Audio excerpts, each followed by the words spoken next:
Let's speak to Thomas Warrick, who's a former Deputy Assistant Secretary at the U.S. Department of Homeland Security, now a Senior Fellow at the Scowcroft Center for Strategy and Security's Forward Defense Practice at the Atlantic Council. That's quite an intro, Thomas. Thank you so much indeed for your time. Look, let's cut to the nub of the matter and not necessarily look at the process that's happened today. Do you think Donald Trump, or rather I should ask you, what's the likelihood, do you think, that Donald Trump is going to go to jail? So it's likely that the pre-trial procedures are going to take months to play out. Under U.S. law, President Trump is presumed innocent and is allowed to challenge the evidence that the government plans on using against him. He's allowed to put forward witnesses of his own. And it would seem fairly likely that there will be no trial in 2023. And once you get into 2024, as your intro said, President Trump will be facing a number of other mandatory court dates. He already has one for state court charges in the state of New York. There are rumors that the next few weeks we'll see an indictment by a grand jury in the state of Georgia for actions President Trump took with respect to the recount of votes in Georgia. And ultimately, there could be a fourth trial for what happened at the January 6th attack at the U.S. Capitol. So it's very clear that he will face a very busy 2024, even apart from his presidential election ambitions.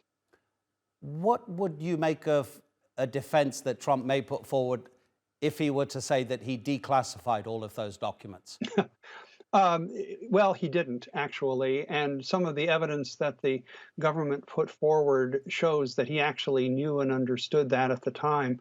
But as somebody who's been involved in the handling of classified documents, there are well-established procedures for how even the president can decide to declassify something, and there's absolutely no indication that any of these procedures were followed in this case.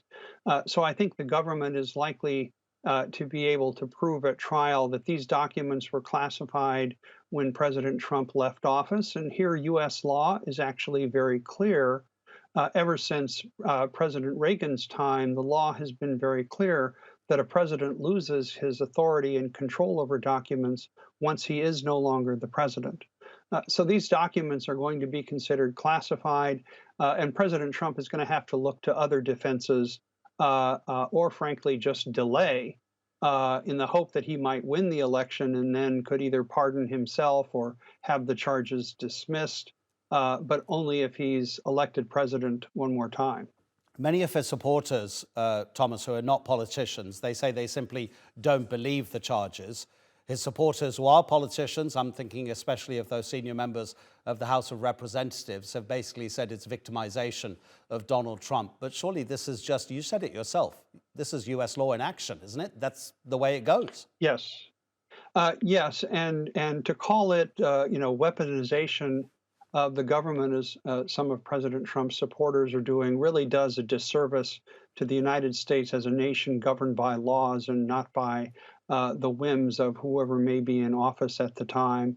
And it's clear that this kind of rhetoric, while it may be pleasing to President Trump's most ardent supporters, is actually something that is turning off the majority of the American people who really do believe that there is one set of laws and that no one is above those laws. Thomas, really appreciate the analysis. Thank you so much indeed. Thomas Warrick. Sure.